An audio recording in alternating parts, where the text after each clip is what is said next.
Hello everyone, good morning. कैसे हैं आप लोग? स्वागत है आपका खान ग्लोबल स्टडीज के ऑफिशियल ऐप पर। मैं आपका जीएस मेंटर ज्ञान प्रकाश झा आपके सामने हाजिर हूं। साइंस की अगली क्लास लेकर फिजिक्स की, इसमें आज हम लोग डिस्कस करने वाले हैं वर्क, एनर्जी एंड पावर। एक बार सभी लोग जुड़ जाएंगे, then we will start the session of today. Hello Ranjana, Dhananjay, Rinku, Apurva, Devanshu, Rohit, Arjun, Saba, Jannat, Poonam, Naval,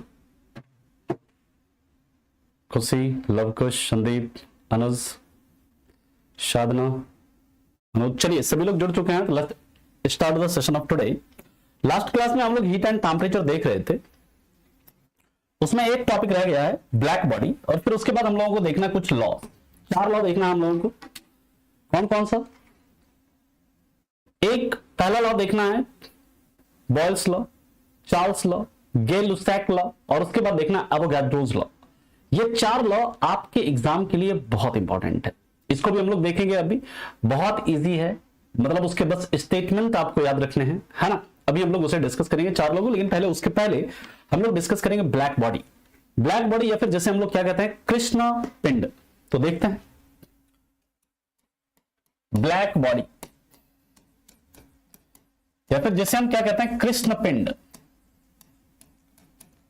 sir ये कृष्ण पिंड क्या होता है? याद रखिएगा, वैसा ऑब्जेक्ट, वैसा पिंड जो सभी प्रकार के उष्मीय विकिरण को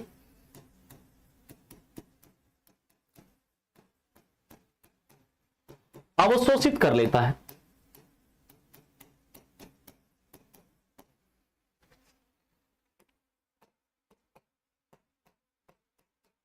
those body which absorbs all heat radiation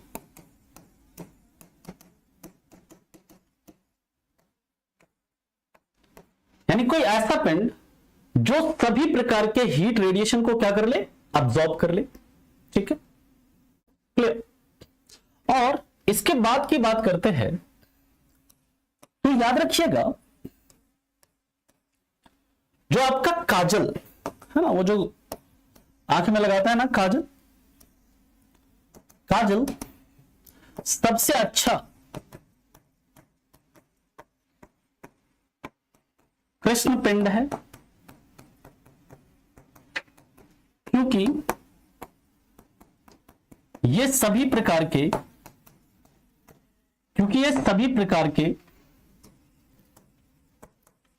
उष्मीय विकिरण को, क्या कर लेता है, अब्सॉर्ब कर लेता है। सभी प्रकार के उष्मीय विकिरण को क्या कर लेता है, अब्सॉर्ब कर लेता है। ठीक है, अब इसके एग्जांपल्स हम लोग देखते हैं, है ना। अब हम लोग इसके एग्जांपल्स को देखते हैं, क्योंकि इसके एग्जांपल आपके लिए इंपॉर्टेंट हैं। पहले आप लोग इसे लिखें, फिर चलते हैं इसके आगे। ठीक है, फटाफट इसे लिखो।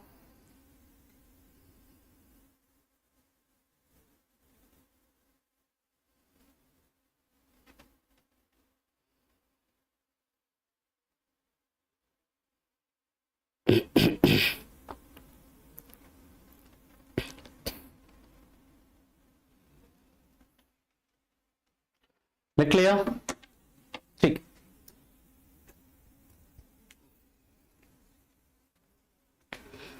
ठीक है, बता देंगे विवेक जी, जस्ट वेट।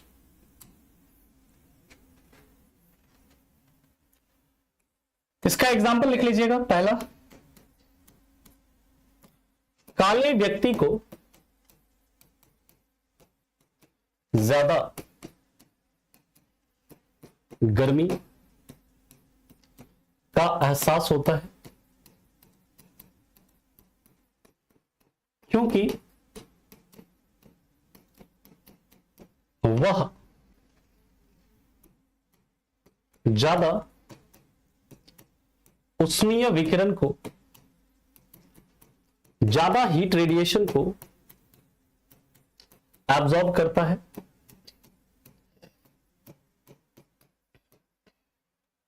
दूसरा, गोरे व्यक्ति को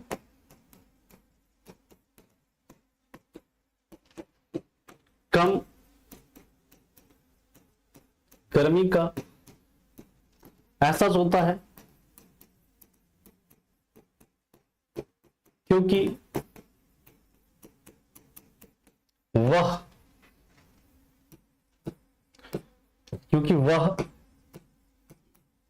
कम उष्मीय विकिरण को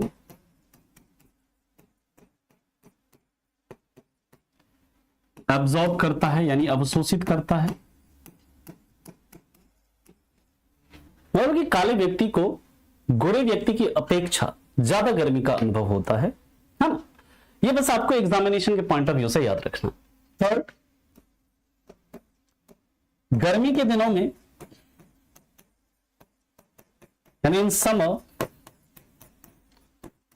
सफेद कपड़े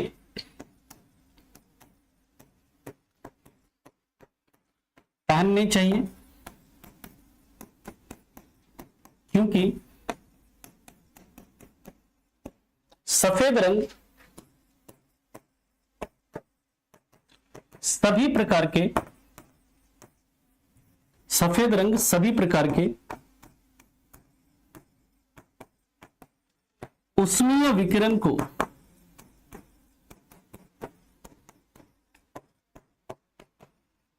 परावर्तित कर देता है।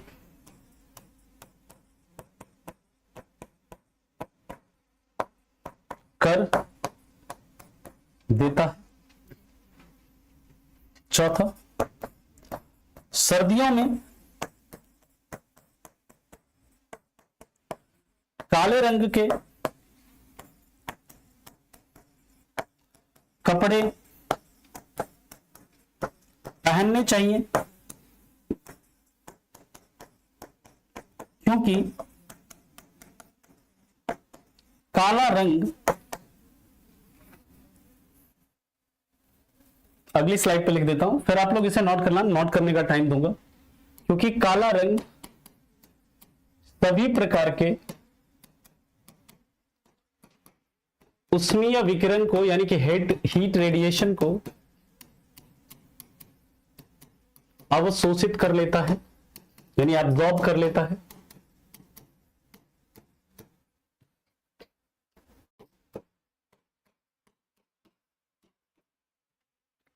पांचवा, गर्मी के जो छाते होते हैं, समर अम्ब्रेलाज होते हैं। समर में जो अम्ब्रेला यूज करते हैं हम लोग, धूप के जो छाते होते हैं, जो धूप से बचने के लिए यूज करते हैं, गर्मी के छाते ऊपर से सफेद तथा नीचे से काले होते हैं।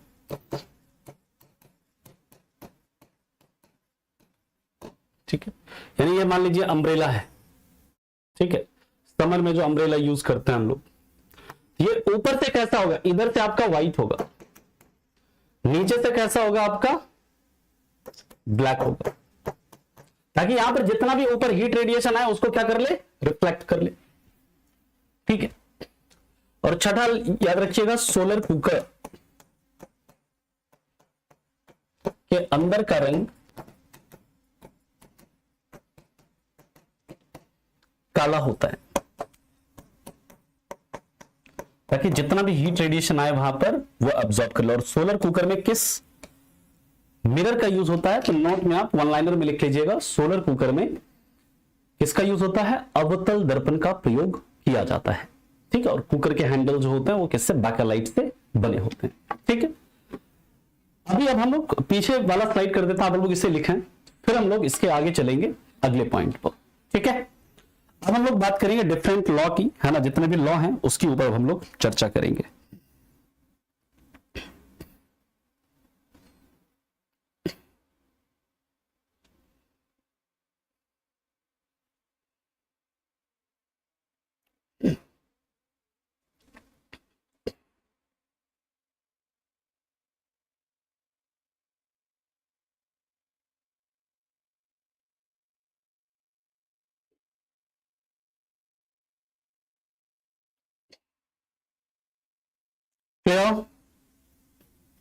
यहां तक लिख लिया सभी ने?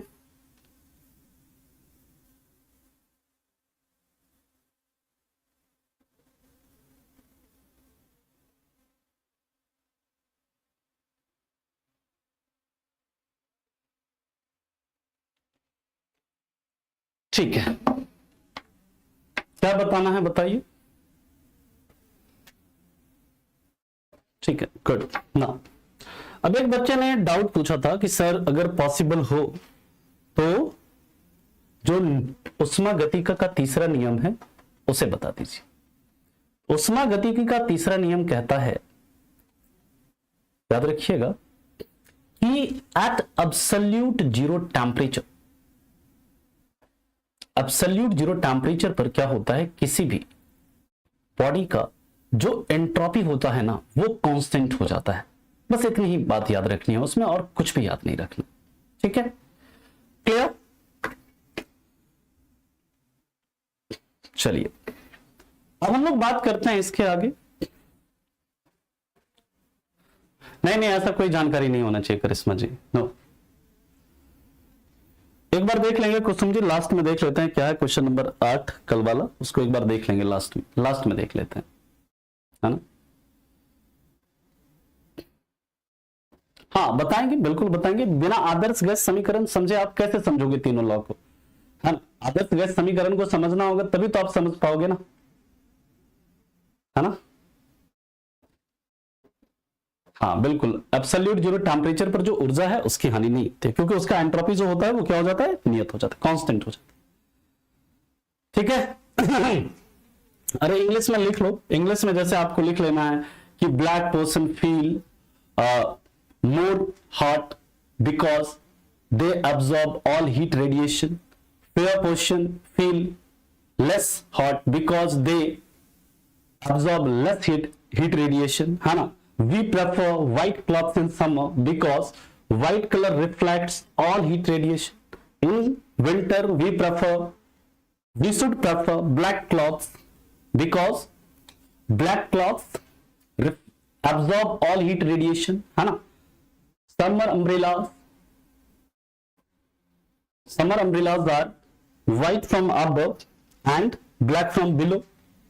बस, और उसमें लिख लीजिएगा, सोलर कुकर वाला पॉइंट लिख लीजिएगा, अपने उसमें लिख लेना। ठीक, लगभग 3-4 महीने के आसपास का होता है कृष्णा जी, ज्यादा भी हो सकता है, डिपेंड करता है कि कितने कैंडिडेट्स, ज्यादा भी हो सकता है। नॉर्मली 3 to 4 मंथ का आपका होता है। अब हम लोग चलते हैं इसके आगे। 4 नियम है, 4 नियम को हमें डिस्कस करना है, और ये 4 नियम के स्टेटमेंट आपको पता होने चाहिए। अभी हम लोग पढ़ेंगे, आप उसे फिर मतलब भूलिएगा नहीं, पूरा अभी आपको याद करवा देंगे, चिंता मत करिए। ट्रिक भी एक बता देंगे, उस ट्रिक से आप इसे याद कर लो। ठीक है, अभी एक ट्रिक बताएंगे, उससे आप उसे याद कर लेंगे। अब देखिए,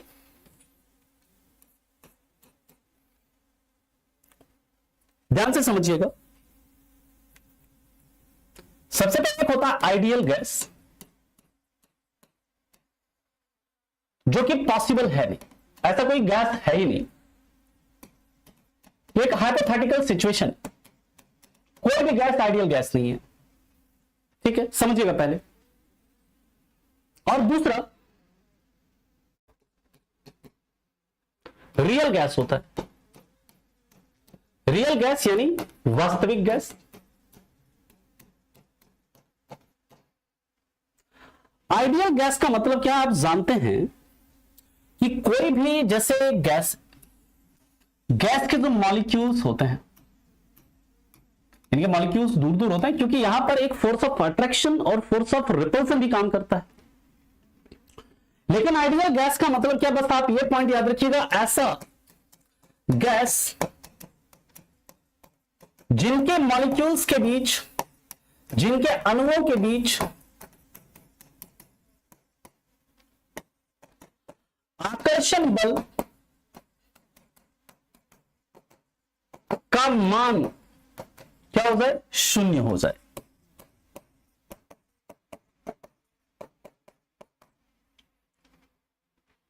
ऐसा कोई गैस जिनके अणुओं के बीच क्या हो, आकर्षण बल जो है ना वो क्या हो जाए, शून्य हो जाए, जो कि पॉसिबल है ही नहीं। ठीक, जो कि पॉसिबल है ही नहीं। ये एक हाइपोथेटिकल सिचुएशन है बस। कोई भी गैस होगा उसके अंदर थोड़ा बहुत भी आकर्षण बल अवश्य लगेगा। और रियल गैस जो होता है यहां पर, रियल गैस में क्या होता है, हमेशा कुछ ना कुछ इसमें कुछ ना कुछ आकर्षण बल अवश्य होगा। इसमें कुछ ना कुछ, यानी इनके अणुओं के बीच कुछ ना कुछ आकर्षण बल यानी कि फोर्स ऑफ अट्रैक्शन बल अवश्य होगा। लेकिन अगर आपसे पूछा जाए कि आइडियल गैस क्या होता है, आइडियल गैस वैसे गैस होते हैं जिनके अणुओं के बीच लगने वाला आकर्षण बल क्या हो जाए, 0 हो जाए। बात समझ में आ गई। अब हम लोग बात करेंगे आइडियल गैस इक्वेशन की। यह समझना आपके लिए बहुत इंपॉर्टेंट है। यही क्वेश्चन, अगर आप ये इक्वेशन अगर आप समझ लेते हैं, आइडियल गैस इक्वेशन आप समझ लेते हैं, तो बाकी के ये जो 4 लॉ हैं वो आपकी चुटकी भर का काम। इसलिए आइडियल गैस इक्वेशन को समझना क्या है हमारे लिए जरूरी है। तो फटाफट पहले आप इसे लिखो, फिर चलते हैं इसके आगे। फटाफट इसे समझिए, फिर इसके आगे चलते हैं।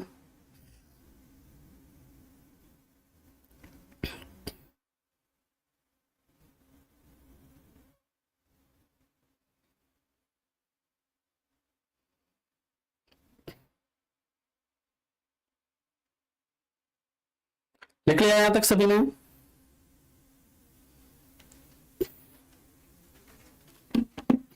ठीक, इंग्लिश में लिख लीजिएगा, those gases in which force of attraction between molecules is 0। Those gases in which force of attraction between molecules is 0, है ना। एंड इसमें लिख लीजिएगा, there is some force of attraction between molecules of the gases. Real gas में ऐसा होगा। अब ideal gas equation, इसको समझना बहुत इंपॉर्टेंट है, या इसे हम लोग बोलते हैं आदर्श गैस समीकरण, या फिर इसी को हम लोग जनरल गैस इक्वेशन भी बोल देते हैं, जनरल गैस इक्वेशन भी बोल देते हैं इसको, सामान्य गैस समीकरण भी बोल देते हैं इसी को, सामान्य गैस समीकरण।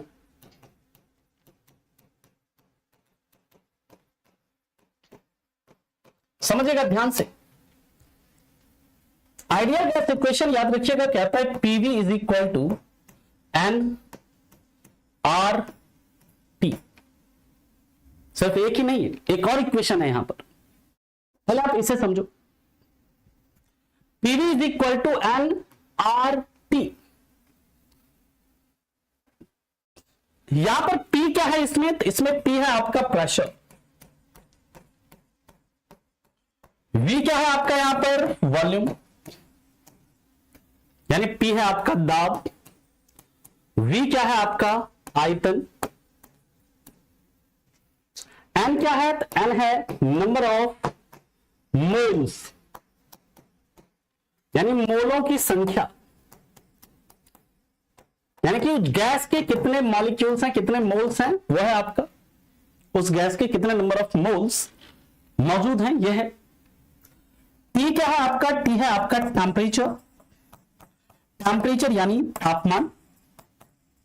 और यहां पर आर क्या है, तो आर पर यहां पर देखिए मैंने क्या लगाया, डैश, आर के ऊपर एक आरो लगाया हो, एक मतलब डैश लगाया हो, एक लाइन खींची हुई है। ये जो आर क्या है, तो ये क्या है आपका यूनिवर्सल गैस कांस्टेंट है, यूनिवर्सल गैस कांस्टेंट है, या फिर इसे बोलते हैं सार्वत्रिक गैस नियतांक। इसका वैल्यू आपको याद रखना है, जैसे कैपिटल जी का वैल्यू हम लोगों ने याद रखा था, कैपिटल जी सार्वत्रिक गुरुत्वाकर्षण नियतांक, जो कि सब के लिए क्या है, सेम है। इसी तरह ये जो यूनिवर्सल गैस कांस्टेंट है, इसका मान सभी गैस के लिए क्या होगा, इक्वल होगा। कोई भी गैस है सब के लिए क्या होगा, इक्वल होगा इसका मान। और इसका मान कितना होता है सर? इसका मान होता है 8.314 जूल पर केल्विन पर मोल। 8.314 पर जूल पर केल्विन पर मोल, या फिर इसे आप ऐसे भी लिख सकते हो 8.314 जूल के -1 मोल -1, ऐसे आप लिख सकते हैं इसको। एक तो ये इक्वेशन,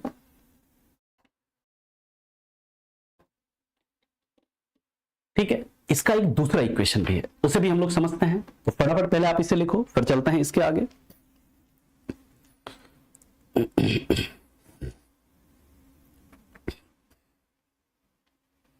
ठीक है, हाँ, इसे 2 कैलोरी भी ऐसे भी लिख सकते हैं, पर केल्विन पर मोल, बात एक ही है। क्योंकि आप जानते हैं 1 कैलोरी में कितना जूल होता है? 4.18 जूल। ठीक है, यहां पर आइडियल गैस इक्वेशन पहला क्या है? PV is equal to nRT. PV is equal to nRT, जहां पर पी क्या है? प्रेशर है, वी क्या है? वॉल्यूम है, एन क्या है? नंबर ऑफ मोल्स यानी कि गैस के अणुओं की संख्या है, पी क्या है? टेम्परेचर, और आर क्या है? ये आर डैश है यहां पर, ये क्या है? यूनिवर्सल गैस कांस्टेंट है। 8.314 जूल पर केल्विन पर मोल होता है ये। या फिर इसी को हम लिख सकते हैं 2 कैलोरी भी लिख सकते हैं आप, 2 कैलोरी पर केल्विन पर मोल भी लिख सकते हैं आप इसको। बात समझ में आ गई? यहां तक किसी को कोई दिक्कत है तो बताओ, फिर दूसरा इक्वेशन देखते हैं क्या है।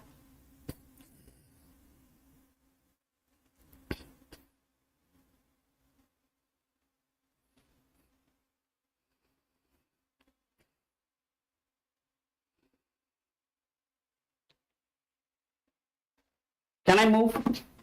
अरे यूनिवर्सल गैस कांस्टेंट है, ये सभी गैसों के लिए क्या होता है? समान होता है, सार्वत्रिक गैस नियतांक होता है ये, हाँ ना। ये हर गैस के लिए क्या होता है? सेम होता है। इसका वैल्यू मैंने लिखा हुआ है, कितना है? 8.314 जूल पर केल्विन पर मोल होता है, या फिर 2 कैलोरी पर केल्विन पर मोल होता है। ठीक है, अब इसका एक दूसरा इक्वेशन भी, आइडियल गैस इक्वेशन का दूसरा इक्वेशन याद रखिएगा। यहां पर क्या है? पीवी इज इक्वल टू, अब यहां पर है एम आर टी। अब यहां पर एम नहीं है, यह भी आइडियल गैस इक्वेशन है। ठीक है, यह भी क्या है? हम लोग क्या करते हैं? यह भी आपका आइडियल गैस इक्वेशन है, लेकिन यहां पर एम नहीं है, यहां पर क्या है? स्मॉल एम है। क्या यहां पर आर के ऊपर डैश नहीं है? देख रहे हैं, आर के ऊपर डैश नहीं, यहां पर सिंपल आर लिखा हुआ, और क्या है? यहां पर टी है। सर यहां पर एम क्या है? एम है मास ऑफ द गैस, बाकी पीवी आर पीवीटी तो सेम ही है, लेकिन यहां पर एम क्या है? Mass of gas. यहां पर मोल नहीं है, बल्कि ये क्या है? गैस का द्रव्यमान है। कि गैस का द्रव्यमान कितना है वो है यहां। और यहां पर ये आर क्या है? तो ये जो आर है यहां पर इसके ऊपर डैश नहीं लगा हुआ है, यहां पर आर के ऊपर बार नहीं लगा। ये आर क्या है? तो ये है, याद रखिएगा, कैरेक्टरिस्टिक्स, कैरेक्टरिस्टिक गैस कांस्टेंट। ये अगर आपको समझ में आ गया तो 3 इक्वेशन बस चुटकी भर का है, वो 3 इक्वेशन, चुटकी भर का इक्वेशन है, समझिएगा ध्यान से।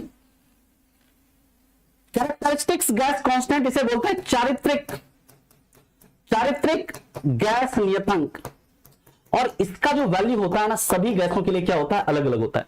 ऑक्सीजन का अलग होगा, नाइट्रोजन का अलग होगा, हीलियम का अलग होगा, अन्य सभी गैसों का क्या होगा?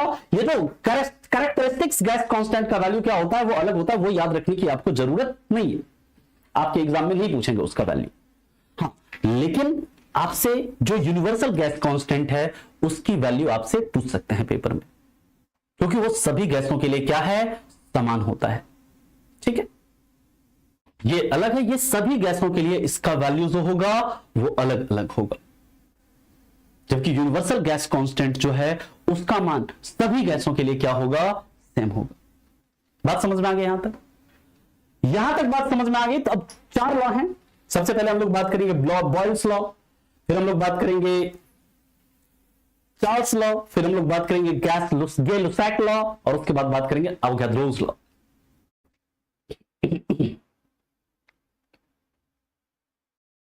आगे बात समझ में? अरे हाँ नहीं बोलो, लिख तो दिया हिंदी में, चारित्रिक गैस नियतांक।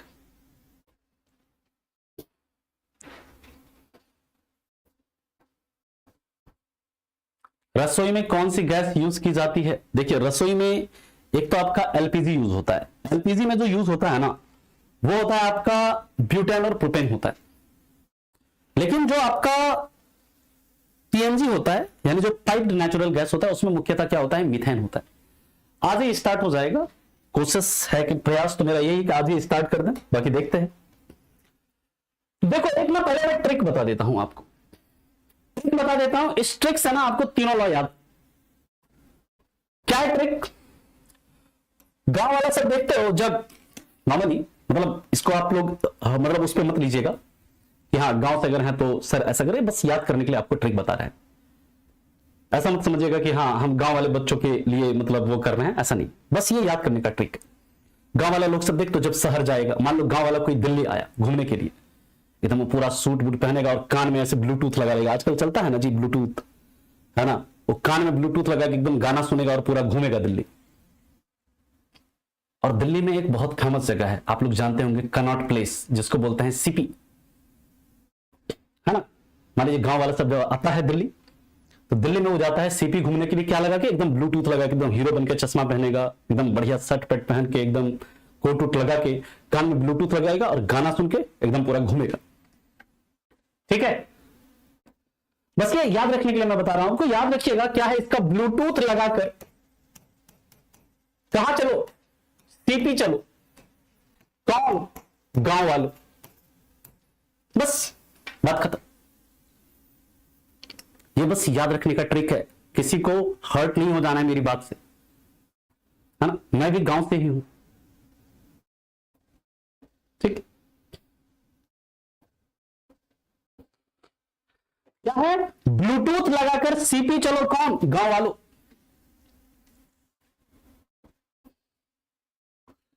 ब्लूटूथ लगाकर कहां चलो? सीपी। कौन? गांव वालों।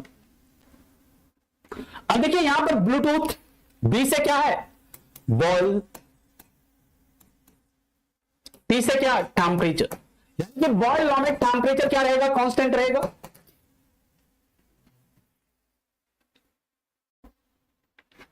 टी क्या है? Charles law. चार्ल्स लॉ में क्या कांस्टेंट रहेगा? प्रेशर कांस्टेंट रहेगा।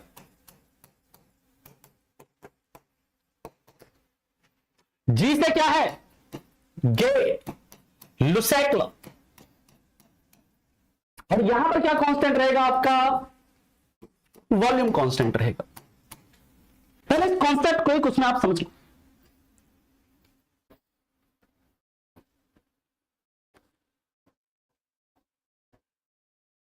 ठीक है, याद रखिएगा यहां पर क्या होता है। देखो आपको पता है इक्वेशन क्या है? PV is equal to n R T. समझिएगा अभी आप इस कॉन्सेप्ट को। पीवी इज इक्वल टू क्या है? N R T. अब क्या है कि टेम्परेचर कांस्टेंट है, नंबर ऑफ मोल भी कांस्टेंट रहेगा, और ये आर तो कांस्टेंट है ही, यानी कि यहां पर प्रेशर इंटू वॉल्यूम ये क्या हो जाएगा? कांस्टेंट हो जाएगा। अरे हाँ ही नहीं बोलो, अभी मैं पूरा एक एक करके लिखाऊंगा, पहले आप कॉन्सेप्ट को समझो। बॉयल्स लॉ में क्या है आपका? बॉयल्स लॉ में टेम्परेचर कांस्टेंट रहता है, और हमारे पास आइडियल गैस समीकरण है, आदर्श गैस समीकरण क्या है? PV is equal to NRT, temperature constant, यार तो कांस्टेंट है ये है, और एन यानी नंबर ऑफ मोल ये भी क्या रहेगा? यहां पर कांस्टेंट है गैस का। तो अगर टेम्परेचर कांस्टेंट है तो प्रेशर और वॉल्यूम क्या हो जाएगा? कांस्टेंट हो जाएगा। यानी कि यहां से क्या हो जाएगा? प्रेशर वॉल्यूम के क्या हो जाएगा? इनवर्सली प्रोपोर्शनल हो जाएगा, क्योंकि आप इसमें एक चीज को बढ़ाएंगे तो दूसरा क्या हो जाएगा? घट जाएगा। अगर आप प्रेशर बढ़ाओगे तो वॉल्यूम घटेगा, वॉल्यूम बढ़ाओगे तो प्रेशर घटेगा। यानी कि बॉयल्स लॉ क्या कहता है? बॉयल्स लॉ कहता है कि अगर टेम्परेचर कांस्टेंट होता है तो प्रेशर जो होता है वो वॉल्यूम के इनवर्सली प्रोपोर्शनल हो जाता है, या फिर प्रेशर और वॉल्यूम का जो गुणनफल होता है वो क्या होता है? कांस्टेंट रहता है। ठीक, मैं फिर से समझा दे रहा हूं। ये क्या कहता है बॉयल्स लॉ? बॉयल्स कहता है कि टेम्परेचर अगर आपका कांस्टेंट है, टेम्परेचर क्या है अगर आपका कांस्टेंट है, तो प्रेशर इंटू वॉल्यूम ये जो होगा ये क्या रहेगा, कांस्टेंट रहेगा। इसका मतलब कि आप अगर एक चीज को बढ़ाओगे, वॉल्यूम को अगर बढ़ाओगे तो प्रेशर घट जाएगा, प्रेशर को घटाओगे तो वॉल्यूम घट जाएगा। अब जैसे देखिए इसका एग्जांपल से समझते हैं, एग्जांपल से समझते हैं। जैसे मान लीजिए ये एक सिलेंडर है, इसमें ऐसे पिस्टन लगा हुआ है। पिस्टन मतलब जो कि इसको क्या कर रहा है, कंप्रेस कर रहा है। समझिए ये क्या है, एक सिलेंडर है, इसमें कोई भी गैस है, मान लीजिए कोई भी गैस है। अब इसमें कुछ गैस है, इसमें मान लो कि इस गैस के अंदर कुछ इसका मास है, कुछ इसका वॉल्यूम है, ठीक है।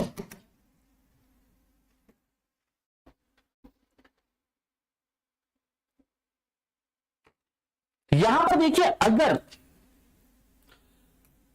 इसके टेम्परेचर को क्या कर रहे हैं, टेम्परेचर को अगर हमने कांस्टेंट रखा हुआ है, इसमें टेम्परेचर को कांस्टेंट रखा हुआ है। अब मान लो अगर हम इसका, ये जो सिलेंडर है, इस सिलेंडर के वॉल्यूम को अगर हम इसको क्या करते हैं, इस पिस्टन को हम ऊपर की तरफ खींचते हैं। ध्यान से समझिए, पिस्टन है, इस पिस्टन ये अभी यहां पर है, यहां पर है नीचे, इसको हम जैसे क्या करेंगे, ऊपर की तरफ खींचेंगे। गैस उतना ही है, लेकिन इस सिलेंडर का वॉल्यूम क्या हो गया, इंक्रीज हो गया। अब वॉल्यूम मान लो इंक्रीज हो गया तो गैस के मॉलिक्यूल्स क्या होंगे, ज्यादा दूर दूर फैल जाएंगे, यानी कि उन गैस के अंदर जो प्रेशर हो जाएगा, इसका जो दाब हो जाएगा वो क्या हो जाएगा, कम हो जाएगा। यानी कि जैसे यहां पर वॉल्यूम बढ़ा सिलेंडर का, उसमें प्रेशर जो हो गया वो क्या हो गया, आपका घट गया। और वहीं पर अगर मान लीजिए इसको हम क्या करते हैं, इस पिस्टन को नीचे ले आए, नीचे ले आए, नीचे ले आए और नीचे ले आए, तो वॉल्यूम जैसे आपका कम होगा, तो इन गैसों के मॉलिक्यूल्स आयतन क्या हो गया, घट गया। जो इसके मॉलिक्यूल्स है इसके दूसरे के काफी क्या हो जाएंगे, करीब आ जाएंगे। यानी कि इससे क्या होगा, इन गैसों के बीच, जो इस गैस के मॉलिक्यूल्स के बीच जो प्रेशर है वो क्या हो जाएगा, बढ़ जाएगा। यही है क्या, बॉयल्स लॉ, सिंपल। और हर पॉइंट पर पीवी जो होता है वो क्या रहता है, कांस्टेंट रहेगा। यहां बॉयल्स लॉ क्लियर है सबको? अरे हाँ या नहीं बोलो। बॉयल्स लॉ सबको क्लियर है?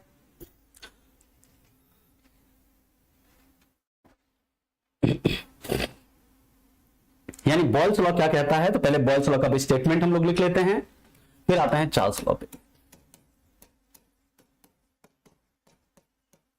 बॉयल का नियम, बॉयल का नियम क्या कहता है, बॉयल का नियम कहता है कि नियत ताप पर, नियत ताप पर यानी at constant temperature, PV is equal to constant, यानी प्रेशर और वॉल्यूम का जो गुणनफल होगा वो नियत होगा। लिख सकते हैं ऐसे आप, दाब आयतन का गुणनफल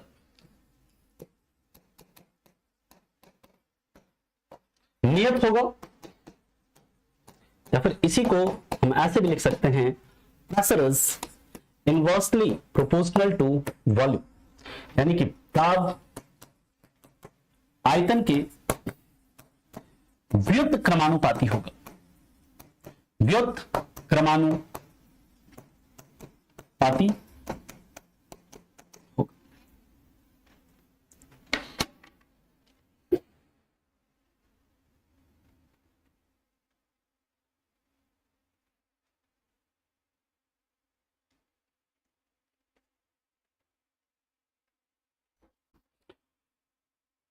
डेली आप ज्यादा से ज्यादा लेक्चर कवर करिए राजन जी, आप उसके लिए निश्चिंत रहिए, है ना, बिल्कुल भी निश्चिंत रहिए। अच्छा amount sir, amount of mole and temperature दोनों कांस्टेंट होगा ना, बिल्कुल। ये मोल जो है, नंबर ऑफ मोल यहां पर कांस्टेंट होगा ना, क्योंकि इसमें हम क्या कर रहे हैं, जो अमाउंट ऑफ गैस है वो क्या है, नियत। ठीक है,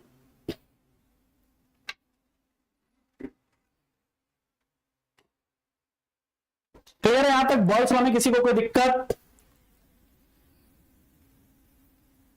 इंग्लिश में लिख लीजिएगा, एट कांस्टेंट टेम्परेचर,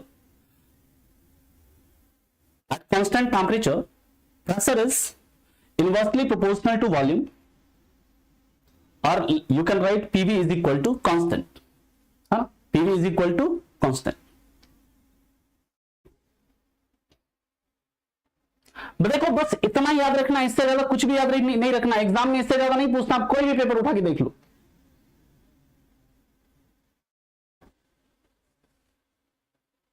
नहीं, पहले आप बैकलॉग कवर करिए, है ना, क्योंकि बैकलॉग कवर करेंगे तभी आपको आगे की चीजें ज्यादा समझ में आएगी। ठीक है, अगर कहीं डाउट है शिल्पी, कहीं अगर चीजें समझ में नहीं आ रही तो दोबारा देखिए। हाँ, लेकिन अगर नोट रिवीजन करने से आपको चीजें समझ में आ रही तो दोबारा देखने की जरूरत नहीं है मुझे, तो टाइम की बर्बादी है। हाँ, अगर कोई टॉपिक आप पढ़ रहे, रिवाइज कर रहे हैं, समझ में नहीं आ रहा तो फिर आप जाकर के लेक्चर में जाकर के दोबारा रिवाइज कर लीजिए उस टॉपिक को। अदरवाइज नोट को मल्टीपल टाइम देखिए। आप लोग ना कभी भी नोट को कम से कम 5 बार रिवाइज करो, किसी भी सब्जेक्ट का नोट है 5 बार रिवाइज करिए। आप देखिए 5 बार रिवाइज करके देखो, आपको चीजें आप भूलेंगे नहीं। ठीक है, क्वेश्चन कराएंगे अमन, कल कराएंगे क्वेश्चन इससे रिलेटेड। ठीक है,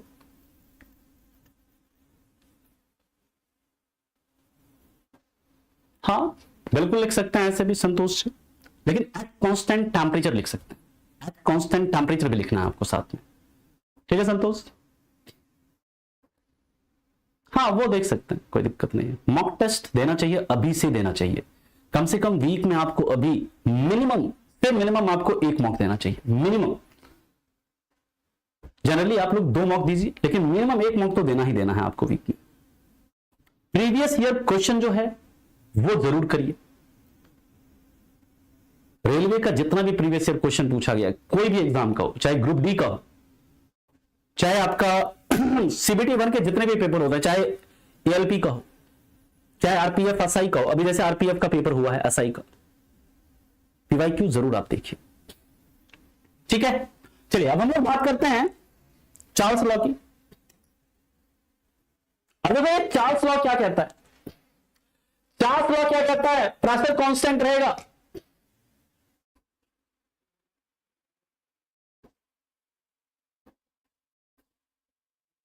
चार्ल्स लॉ क्या कहता है कि प्रेशर क्या रहेगा? कांस्टेंट रहेगा। तो देखो वही इक्वेशन है, PV is equal to NRT.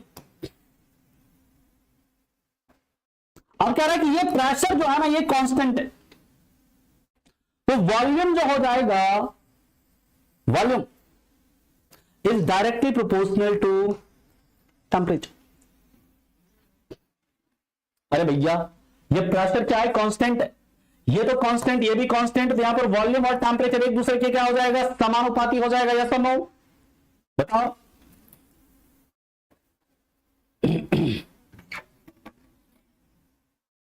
ठीक है, ठीक है, हाँ। एन और आर जो नंबर ऑफ मोल जो रहेगा वो क्या रहेगा? कांस्टेंट रहेगा। आर क्या रहेगा? कांस्टेंट। आर तो मतलब कांस्टेंट है ही। क्लियर? बात समझ में आ गई? हाँ या नहीं बोलो?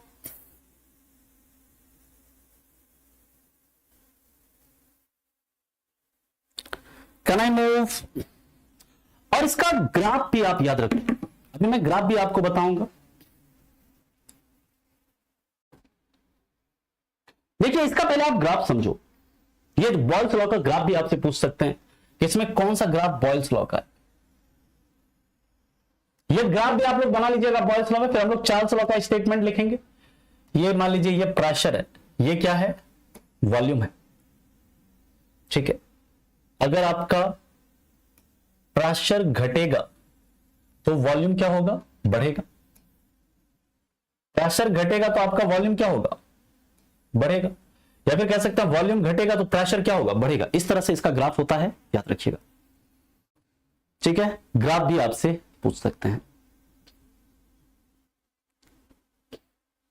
देखो ये 2 इक्वेशन मैंने बताया था ना, आप लोग थोड़ा सिंसियर रहा करिए क्लास में। एक इक्वेशन मैंने लिखा है PV is equal to NRT. ये जो आर पर बार है, आर पर ये जो एक बार है, ये क्या है आपका? ये यूनिवर्सल गैस कांस्टेंट है। और यहां पर जो PV is equal to MRT में, यहां पर जो आर है, इसमें आर पर बार नहीं है, ये क्या है आपका? ये आपका कैरेक्टरिस्टिक्स गैस कांस्टेंट है। ठीक है, क्लियर? चलिए अगले पॉइंट पर चलते हैं। इसके बाद हम लोग नेक्स्ट है सेकंड,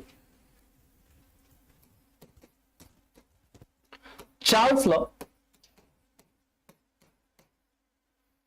चार्ल का नियम। ये क्या कहता है, एट कांस्टेंट प्रेशर,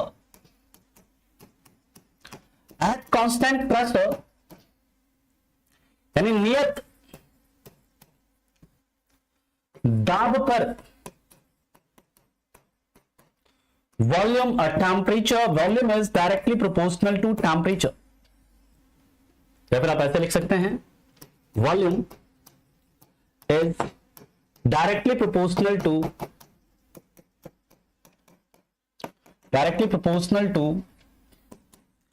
टेम्परेचर, यानी कि आयतन तापमान के समानुपाती होता है, आयतन तापमान के समानुपाती होता है, आयतन तापमान के क्या होता है, समानुपाती होता है। यानी कि अगर आपका प्रेशर कांस्टेंट है तो जैसे आप टेम्परेचर बढ़ाओगे ना तो वॉल्यूम क्या हो जाएगा, बढ़ जाएगा, जैसे टेम्परेचर घटाओगे ना वॉल्यूम क्या हो जाएगा, घट जाएगा। और इसका ग्राफ कैसा बनेगा, तो ग्राफ याद रखिएगा इसका बनेगा, वॉल्यूम बढ़ा रहे हैं टेम्परेचर बढ़ जा रहा है, वॉल्यूम घटा रहे हैं टेम्परेचर घट जा रहा है, इस तरह से आपका स्ट्रेट लाइन, इस तरह से इसका ग्राफ होगा। ग्राफ भी आपको याद रखना है साथ में। हाँ, कल इससे रिलेटेड एमसीक्यू करवाएंगे, आप चिंता मत करिए, कल इससे रिलेटेड आपको एमसीक्यू करवाएंगे। अब बात करते हैं किसकी, गे-लुसैक लॉ की, गे-लुसैक लॉ। यहां तक फटाफट लिखो, फिर चलते हैं इसके आगे।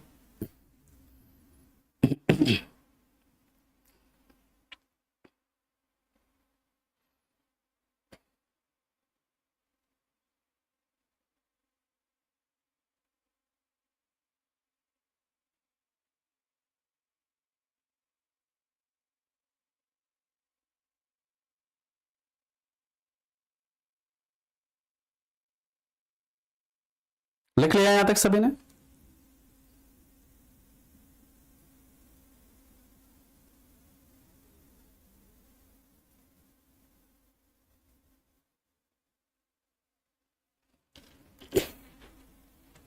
ठीक, नेक्स्ट। अब वही ट्रिक आइए, कौन सा ट्रिक, ब्लूटूथ लगाकर सीपी चलो कौन, गांव वालों। अब यहां पर देखिए गे-लुसैक लॉ क्या कह रहा है, वॉल्यूम आपका क्या है, कांस्टेंट है, वॉल्यूम क्या है आपका, कांस्टेंट है, तो पीवी इज इक्वल टू वही एनआरटी या एमआरटी लिख लीजिए, जो भी इक्वेशन लिखना है, एनआरटी या एमआरटी।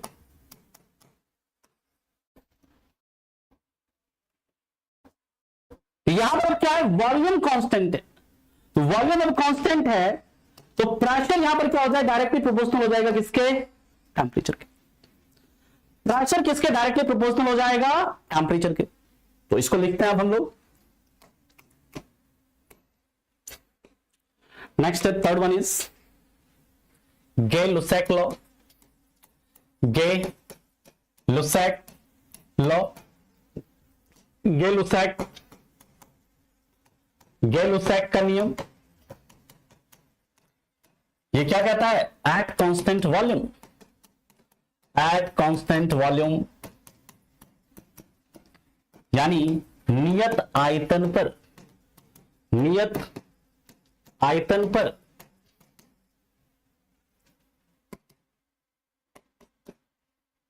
वॉल्यूम कांस्टेंट है ना, तो प्रेशर क्या हो जाएगा, pressure is directly proportional to temperature, दाब तापमान के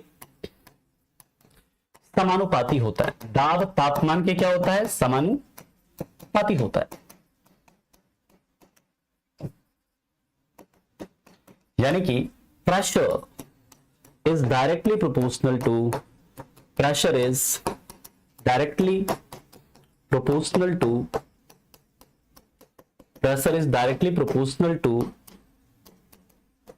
टेम्परेचर।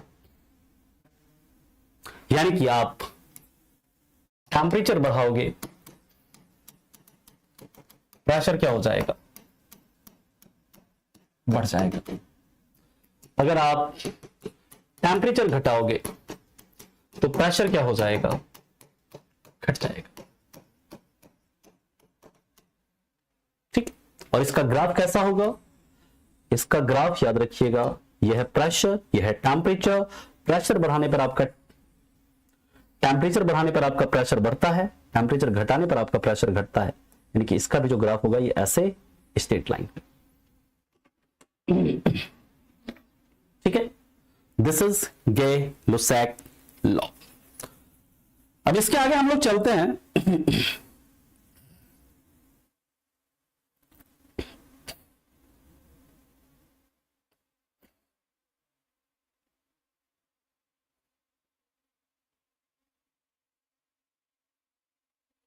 यहां तक लिख लिया सभी ने?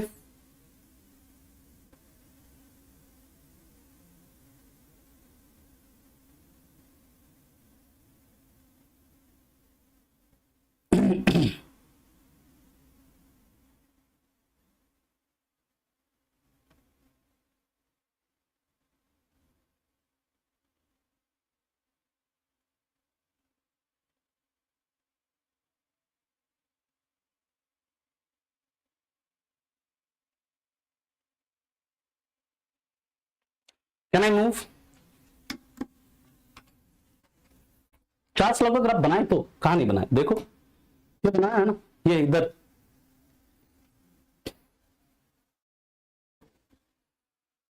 सेम कहां है? तीनों में अलग अलग है। यहां पर देखो क्या है, pressure is inversely proportional to volume. यहां क्या है, volume is directly proportional to temperature. और यहां क्या है, pressure is directly proportional to temperature. तीनों में अलग अलग है। ठीक है, देखो कुछ नहीं है। यहां अगर प्रेशर जो है डायरेक्टली प्रोपोर्शनल टू टेम्परेचर है, तो ग्राफ क्या, जैसे आप जैसे प्रेशर बढ़ाएंगे टेम्परेचर उतना ही बढ़ेगा। मतलब जितना टेम्परेचर बढ़ाएंगे उसी प्रोपोर्शन में आपका प्रेशर भी बढ़ेगा। तो इसलिए यहां पर जो ग्राफ है ये कैसा होगा, इस तरह से ऐसे स्लोप होगा इसका, ऐसे स्ट्रेट लाइन, इस तरह से स्लोप होगा इसका।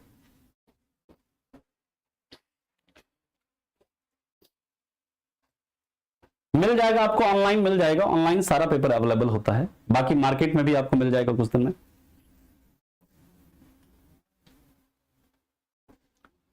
अगले पॉइंट पर चलते हैं अब हम लोग, एवोगाड्रोस लॉ।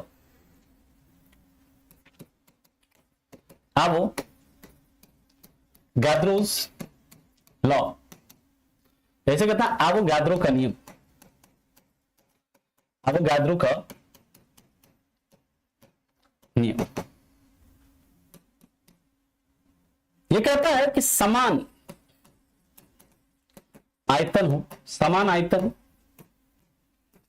समान दाब और तापमान पर, समान दाब और तापमान पर सभी गैसों के मोल की संख्या भी समान होगी। अभी समझेंगे इसे। सभी गैसों के मोल की संख्या भी समान होगी।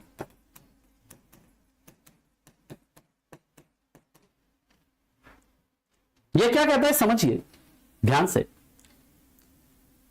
यह कहता है अगर आपका आयतन सभी गैस का, कोई गैस सभी गैस के बारे में यह बात करता है, कहता है सभी गैस का अगर वॉल्यूम कांस्टेंट,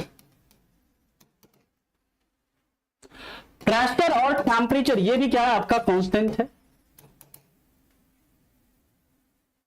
तो उसमें नंबर ऑफ मोल भी क्या होगा, उसका कांस्टेंट होगा। यानी कि पीवी इज इक्वल टू क्या आप जानते हैं, NRT।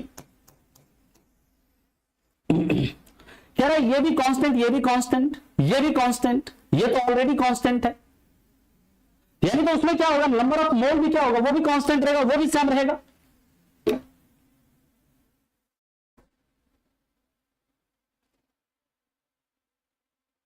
बात समझ में? एवोगाड्रो लॉ क्या कहता है, सभी गैसों के लिए अगर आयतन समान है, टेम्परेचर और प्रेशर क्या है अगर सेम है, तो उसमें नंबर ऑफ मोल्स भी क्या होगा आपका, सेम रहेगा। देख लीजिएगा, at same for same volume या equal volume of gases, if temperature and pressure is same, then number of mole is also same, then number of mole is also same. यानी equal volume अगर gas का, volume का gas का अगर, गैसों का volume अगर इक्वल, उसका प्रेशर और टेम्परेचर वो दोनों भी क्या है, कांस्टेंट, तो उनमें नंबर ऑफ मोल भी क्या होगा, समान रहेगा। वो केमिस्ट्री में सिखाएंगे प्रजापति जी, जब हम लोग मोल कॉन्सेप्ट पढ़ेंगे केमिस्ट्री के अंदर, वहां पर आपको बताएंगे। ठीक है, तो ये यहां तक किसी को कोई डाउट है, कोई समस्या है, कोई परेशानी है तो आप पूछ सकते हैं। यहां तक किसी को कोई समस्या, कोई परेशानी, कोई दिक्कत है तो आप बताइए। हाँ, कह सकते हैं। चलिए, अब हमारा जो अगला टॉपिक रहेगा, यहां पर हमारा चारों गैस लॉ, चारों जो लॉ है कंप्लीट हो गया है और इसके सारे स्टेटमेंट आपके एग्जाम में पूछे जाते हैं। हाँ, केमिस्ट्री मैं ही पढ़ाऊंगा आपको, लेकिन फिजिक्स कंप्लीट होने के बाद। ब्लैक बॉडी देखिए, ऐसा कोई भी पिंड जो कि सभी प्रकार के उष्मीय विकिरण को क्या कर ले, अब्सॉर्ब कर ले, सभी प्रकार के हीट रेडिएशन को अब्सॉर्ब कर ले, उसी को हम लोग क्या बोलते हैं, ब्लैक बॉडी बोलते हैं। ठीक है सर, 4 सालों में टेम्परेचर नोट अब देंगे आप ताकि प्रिंट आउट निकाल कर पढ़ सकें। नोट देखिए, मैं जो नोट आपको दे रहा हूं ये मैं आपको पहले भी बताया मैंने और आपको अभी भी बता रहा हूं, आप खुद के नोट्स बनाइए, खुद के नोट्स बनाइए आप, है ना। वो प्रिंटेड नोट्स आपको मिल जाएंगे कुछ दिनों में, है ना, लेकिन प्रिंटेड नोट्स से कितना बच्चा पढ़ता है ना, ये मुझे पता है। मैं ना 10 साल से बच्चों को ही पढ़ा रहा हूं, 10 साल से ज्यादा ही हो गया। ठीक है, मुझे भी पता है प्रिंटेड नोट्स बच्चे कितने पढ़ते हैं। खुद के नोट्स बनाए if you want to select, अगर आपको सेलेक्ट होना है, वाकई में सिलेक्शन चाहिए तो, बाकी प्रिंटेड नोट्स मिल जाएगा आपको। बुक देखिए, कोई भी आप मतलब प्रैक्टिस के लिए अगर बुक लेना चाहते हैं तो पीवाईक्यू का कोई भी बुक ले लो मार्केट से, पीवाईक्यू के लिए कोई भी आप बुक ले लीजिए मार्केट से प्रैक्टिस के लिए। बाकी थ्योरी के लिए आप थ्योरी के लिए मेरे हिसाब से बुक लेने की जरूरत है नहीं। आप अगर पढ़ना चाहते हैं तो एनसीईआरटी की किताब पढ़ लीजिए, है ना, 8वीं 9वीं 10वीं की, है ना। अगर आपको पढ़ना है, नॉर्मली आपको पढ़ने की जरूरत नहीं है, जितना आपको पढ़ा रहे हैं इतना आप पढ़ो अच्छे से। अभी फिजिक्स के अंदर बचा है work, energy and power, then बचा है, अभी बहुत टॉपिक बचा है, वर्क, एनर्जी, पावर बचा है, फिर वेव मोशन है, साउंड है, लाइट है, इलेक्ट्रिसिटी है, मैग्नेटिज्म है, ये टॉपिक्स बचे हुए हैं आपके। इस सैटरडे को वाईटी पर आपकी क्लास होगी 2 घंटे की, है ना, मैराथन।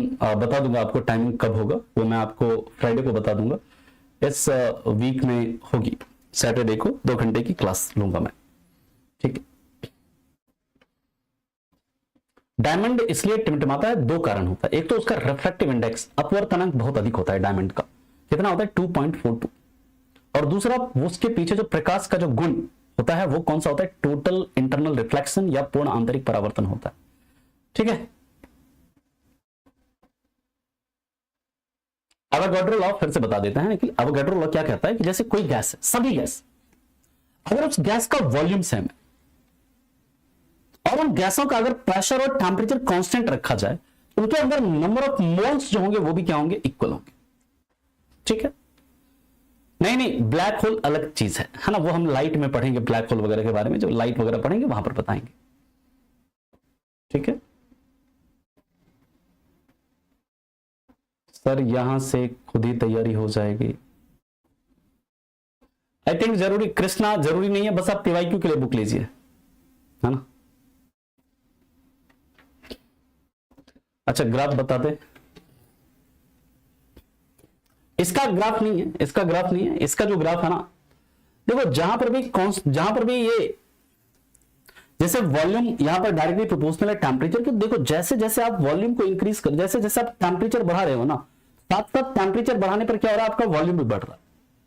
टेम्परेचर बढ़ाएंगे तो यहां पर क्या होगा, वॉल्यूम भी बढ़ेगा, इसलिए इसका जो ग्राफ होगा ऐसे स्लोप होगा, इस तरह का स्ट्रेट लाइन का एक स्लोप होगा। सेम इसी तरह यहां पर टेम्परेचर बढ़ा रहे हो तो प्रेशर भी बढ़ रहा है, तो इसलिए यहां पर भी क्या होगा, मतलब देखिए आप क्या कर रहे हो, टेम्परेचर इंक्रीज कर रहे हो, टेम्परेचर बढ़ा रहे हो तो उसके साथ साथ प्रेशर भी बढ़ेगा।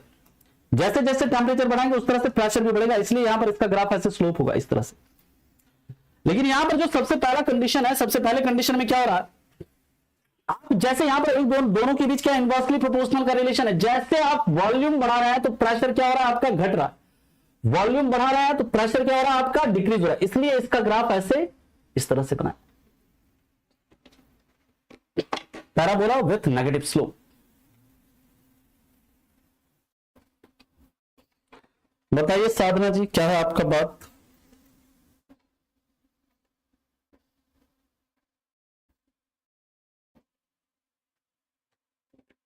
बिल्कुल करता है अनुराग, वो भी करता है।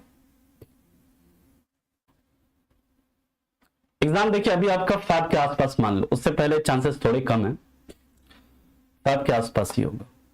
आर्यन अभी अब यहां पर ही हम लोग करेंगे ना, यहां पर लंच को काफी डिटेल में करेंगे, ठीक है। हाँ, चूंकि रिफ्रैक्टिव इंडेक्स उसका बहुत हाई होता है असित, इसलिए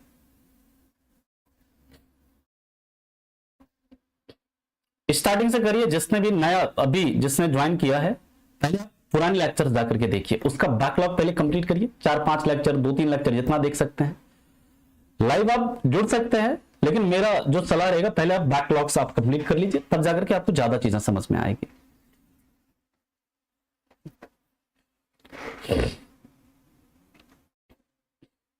ठीक है, गेलो-सैकला बता दिया, यही 4 नियम है, इससे और कोई मतलब यही 4 नियम आपको याद रखना है इसमें, इससे ज्यादा कोई नियम नहीं आपको याद रखना। बाकी आगे हम लोग जब डिफरेंट उसमें आएंगे तो डिफरेंट वहां पर लॉ है, ठीक है।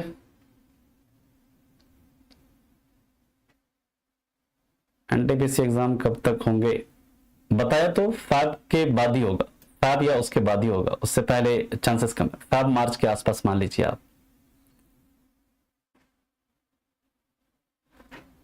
जनवरी तक फिजिक्स हो जाएगी कंप्लीट, उसके पहले ही हो जाएगी, है ना, उसके पहले ही कंप्लीट हो जाएगी, जैन से पहले ही हो जाएगी कंप्लीट, चिंता मत करिए।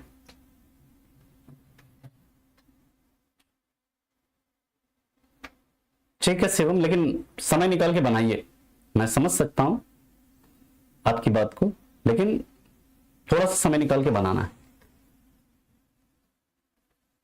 आज के लिए इतना ही रखेंगे। अब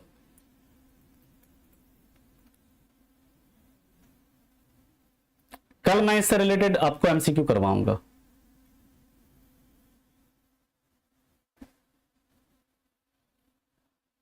कोई देखिए पीवाईक्यू करिए गौतमी, है ना, पीवाईक्यू कभी भी आपको प्रैक्टिस करना है, पीवाईक्यू करिए, अपने मन से भी बना के कर सकते हो इच्छा है तो, लेकिन पीवाईक्यू करना है आप लोगों को।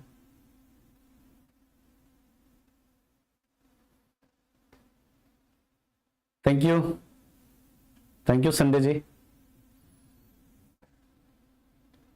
बिल्कुल डेफिनेटली रिपीट होते हैं, अगर आप पूरा मतलब रेलवे का पूरा पेपर्स आप सॉल्व कर लो, रेलवे का जितना भी NTPC, group D, RPF, SI, LP, CBT 1 का जितना भी पेपर है सॉल्व कर लो, मैं बताता हूं 40% क्वेश्चन आपके रिपीट होते हैं, 40%।